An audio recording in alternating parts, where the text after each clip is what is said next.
The word legend, the word icon are superlatives that just aren't quite enough to describe the rider that we are celebrating today.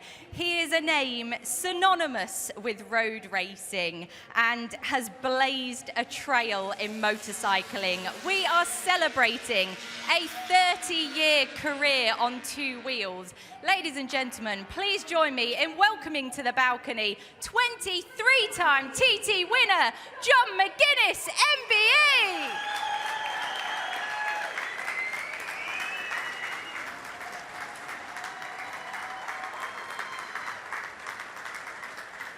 Thank you.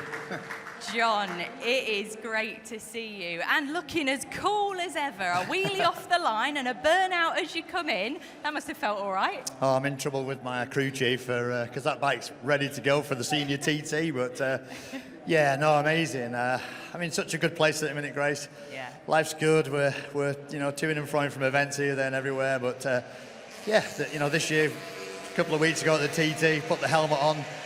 Did the fastest ever 6 laps I've ever done around there, still finishing the top 5, and yeah, it's sort of it's like like the career, or I don't like career, it's a weird word that, but it's like the journey that just keeps giving. I'm in everybody all around me, from sponsors to family and everything, just stand by me whatever I want to do. And you know, there's nothing like putting the helmet on and charging around the Alaman on one of those bikes. John, you're like a wine. Gets better with age. That's what you are. But I'm going to drink some wine tomorrow night at the ball. I bet you are. Not before you get back on your bike. It's free. It's free, isn't it? So. But 30 years and counting, mostly at the Isle of Man TT, the world's oldest motorcycle race. There's something quite special in that you've had such a long career in an event that holds so much history. Do you feel that specialness? It's so special. It's 120 years old next year, and it's that old for one reason. It's special, and it draws the riders, it draws the fans, the history, everything that goes around with it. And I remember going there in 1982 at 10 years old with my dad, who stuck me at the side of the road to watch all them gladiators all them years ago. And you know, I always wanted to be a TT racer, a TT winner, and you know, I did my first TT 30 years ago. And the bike downstairs, little story of the bike, is a replica of the bike I did my first TT on 30 years ago. The helmet and the leathers are exactly the same as what I wore. So I was quite emotional at the time. You know, they never they wouldn't let me see the bike, so they whipped the covers off the bike for me about 2 minutes before the start, and I was like, just brought back so many amazing memories. You know, some good memories, amazing memories, one or two bad ones along the way, but the journey through all them years, all the bikes that have been 2 strokes, 4 strokes, fuel injected, fly-by-wire, traction control, all those generations of bikes, and still the bike I won my first TT-ons down there, the little 2-stroke, the little Vimto bike, which is really, really special. And this is the thing, not many people have as many stories to tell as you over a 30-year career. You've seen the TT evolve through generations of bikes, of riders. What's the biggest difference you've noticed since the first TT you rode into today's TT? Well, the circuit hasn't changed. You know, all the hardware that's out there is exactly the same. That rawness of it, the toughness of it, and the circuit length's all the same as it's been all those years. But the bikes have changed a little bit. The bikes have got quicker. The tyres have maybe got a little bit better. It's a bit more professional. And one thing, we've become maybe a little bit more of a star, if you like. We're sort of under the radar when we did it there, but it's an intriguing thing to look at, and I love the new fans that are coming from all over the world to see it. And you know, this year's TT, there was fans from everywhere all really enjoying the racing. But the actual rawness of the TT, you know, when you put the helmet on, it's exactly the same circuit that it's been for all those years, really. Yeah, and it's great to hear what initially drew you to the sport as well. And I guess something that's remained the same for you is your family being by your side all those years, travelling in the motorhome, your son's mechanicked for you, your mum's not missed a senior TT. How special and how important is it to you to have your family by your side when you compete? Yeah, it's super special. You know, Ewan was at the TT. My son is 25 now as a baby, and my daughter, she was conceived in the back of the motorhome at the 2009 TT. So it's got a real special part. She loves that story. But they're my rock. You know, at the end of the day, you know, if I'm having a good day or a bad day, they're still the same with me. You know, and they pull me through some ups and downs. I've had some injuries along the way. I missed a couple of TTs through injury and stuff. So, but they've never stopped the belief in me. They've never stopped studying my way in any shape or form. They've always been really positive any of my decisions I've ever made. And you know, and all the people around me, Honda at the minute, have still got that faith in me as well. I'm in a really weird position to be able to ride my bike and finish wherever I like. You know, normally in the team you're under a lot of pressure to win.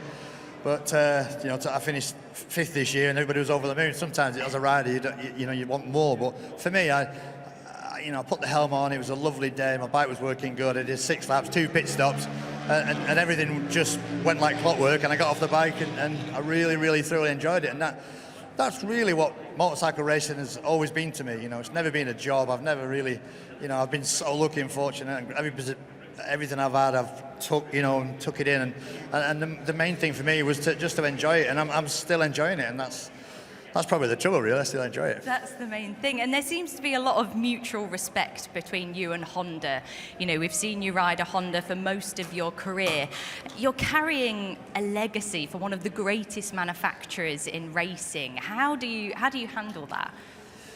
Well, I'm just myself, really. I just jump on the bike and be myself. But I mean, that's where it started for Honda. 1959, they came to the Isle of Man all those years ago. They came in they came in 59, they got beaten, they went away for 2 years and came back in 1961 to win every single race that they're entered in. So it's an amazing, iconic brand. It's a good, stable brand. I sort of know where my bread's busted, if you like, as well. I'm always going to get paid.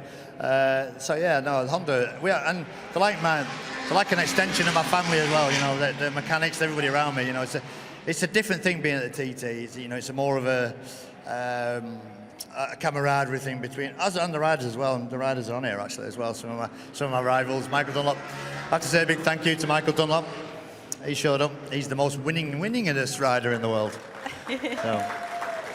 Well, he definitely shocked me there. I didn't think he was coming, but I'm really, really pleased that these guys have made the effort to come up on the balcony with me. So they've been a big part of the journey. All my rivals, and they're all my friends as well.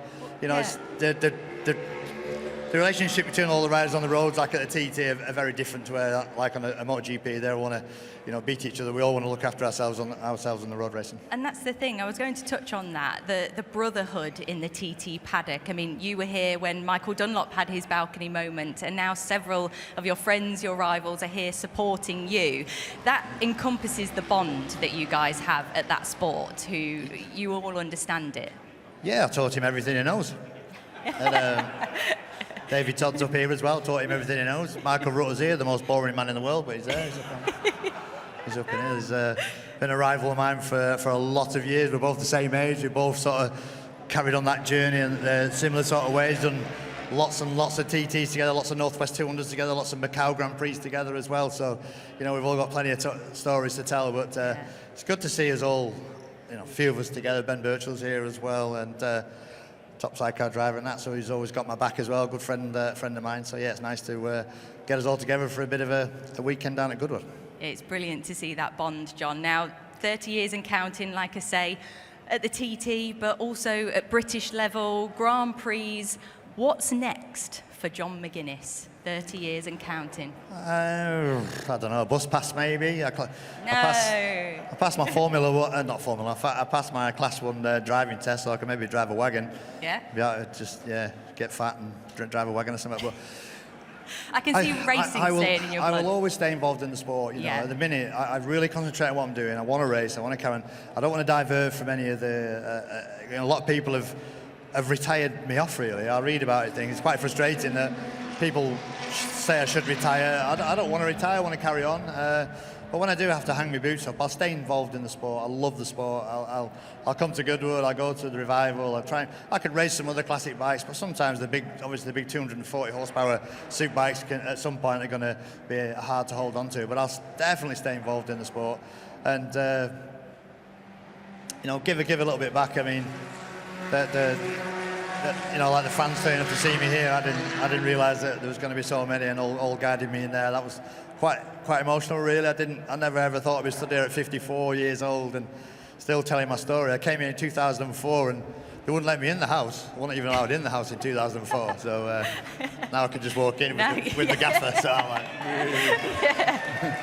That's what we like to hear. And we don't want to see you leave the sport either, John. It's great to see you here at Goodwood. Yeah. Ladies and gentlemen, a name that transcends a sport. Please give it up one last time for John McGuinness MBE.